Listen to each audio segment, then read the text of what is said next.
What's good, everybody? Injured here, bringing you another episode of Battlerite Gameplay 101. I hope you guys are liking this series so far. Today we are going to be talking about crowd control and how to get the best out of it in Battlerite.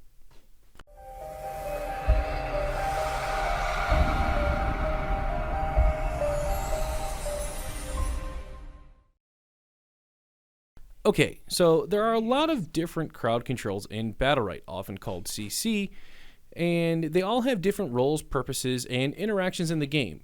My hope is to cover each of them individually and give you a little bit of a better insight into how to play with them as far as with your teammates and with your own CC that you're bringing to the table. So I'm just going to jump right into them and start covering them one by one, and I hope this is an exhaustive list. I tried to make sure there might be, like knockups. I didn't really cover knockups, things like that. I just stuck with like the main ones that are used frequently on most kits. So the first one I went with is Spell Block. It is also often called Interrupt, or also called Interrupt in the tooltips, but most people know it as Spell Block. And what Spell Block is, it's really interesting. It's actually a pretty dynamic crowd control. So if at any point during the duration of a spell block, when spell block gets put onto somebody, if a cast bar moves at all with a person that has spell block on them, there's going to be multiple types of interactions. And so some of those interactions in game right now are panic, stun, and silence. And so you'll see those on a variety of different characters. And it's really interesting. So basically, to get around it, you do nothing. You just try to sit there, and then it'll go away. And often, the side effect of triggering the spell block is significantly longer than the spell block itself. So that's why it's important to just sit there and do nothing. So it can be used really well to interrupt or prevent future casting or interrupt current casting. And so that's what you want to try to aim to do, is interrupt current casts if possible, because that is the strongest way to use it.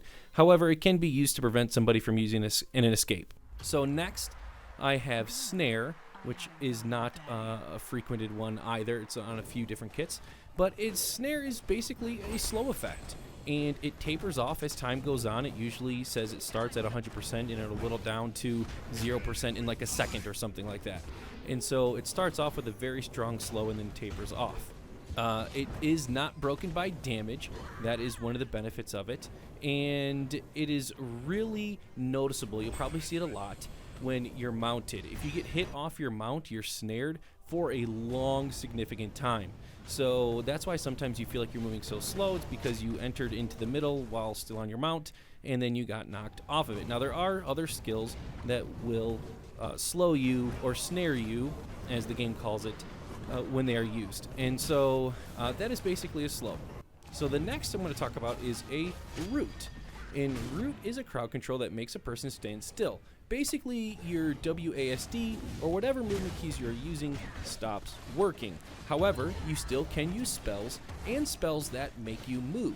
So your escape skills still work, and any type of skill that will make you dash still makes you dash and will still work. So you cannot actually move, but you can move through skills. Next, we're going to talk about Petrify. So Petrify is an interesting crowd control. So I'm going to spend a little bit of extra time on this one. So it causes a person to become stone, and then they are given a shield. And so that shield is varying in health depending upon the Petrify. And the Petrify lasts for a pretty significant amount of time, or until the shield is broken. And so why that is interesting? Well, the Petrify is very strong because it causes players to be unable to move and unable to cast any spells. And so they basically become a sitting duck. So that's why you want to try to set up some big damage on them if you can. However, you don't want to hit them while the Petrify is still up. You want to hit them just as it ends to get the full damage. Because since they get that shield, if you are going to use, let's say, a Jade Snipe on a Petrified target, the Jade Snipe is, a lot of the damage is going to get absorbed, so you'll do significantly less damage, and then you have one of your big damage spells on cooldown. So what you want to try to do is you want to try to time your snipe to hit just as it ends to get the full damage. So try to work with your teammate. You know, you don't want to put a bunch of damage again into a petrified target because you're going to be wasting some of your damage. But you do want to try to set up possibly a stun to follow that up, or some type of big damage. The next is going to be Incapacitate, which is very similar to Petrify. However, you do not get a shield, and any damage will immediately break the effect of Incapacitate. The reason I say it's similar to Petrify is because it has a long effect, and they can't move and they can't take, or I'm sorry, they can't move and they can't cast spells.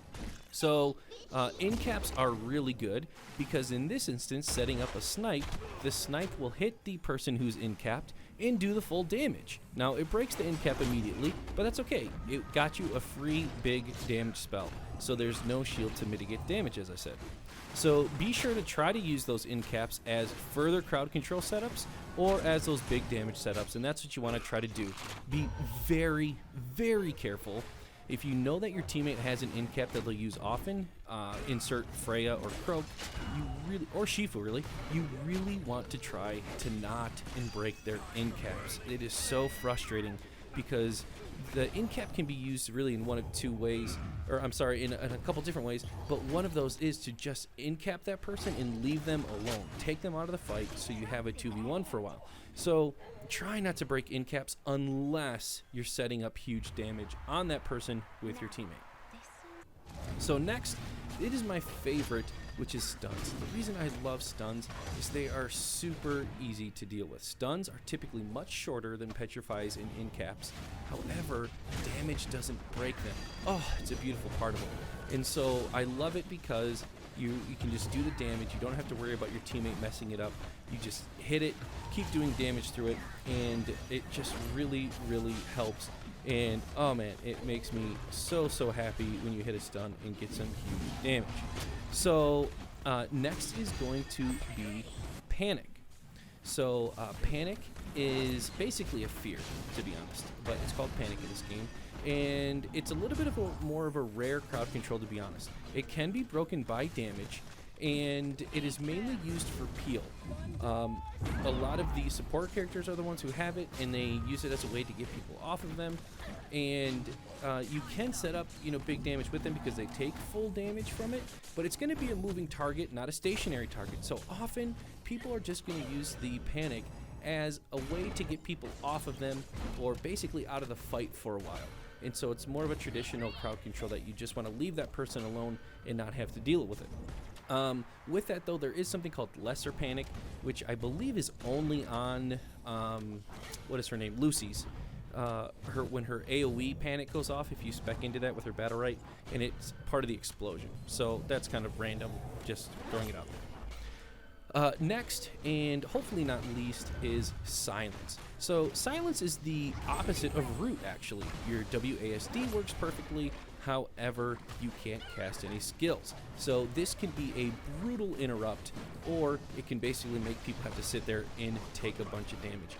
Really good skill. You try to not miss any silences. They are so important, and they can cause so much trouble onto your teammate, or onto your opponent. And so that is kind of the breakdown of the different crowd controls. I know I rushed through this. I'm trying to keep these types of videos really short, give you a real snippet of information for you to grasp, and then be able to move on.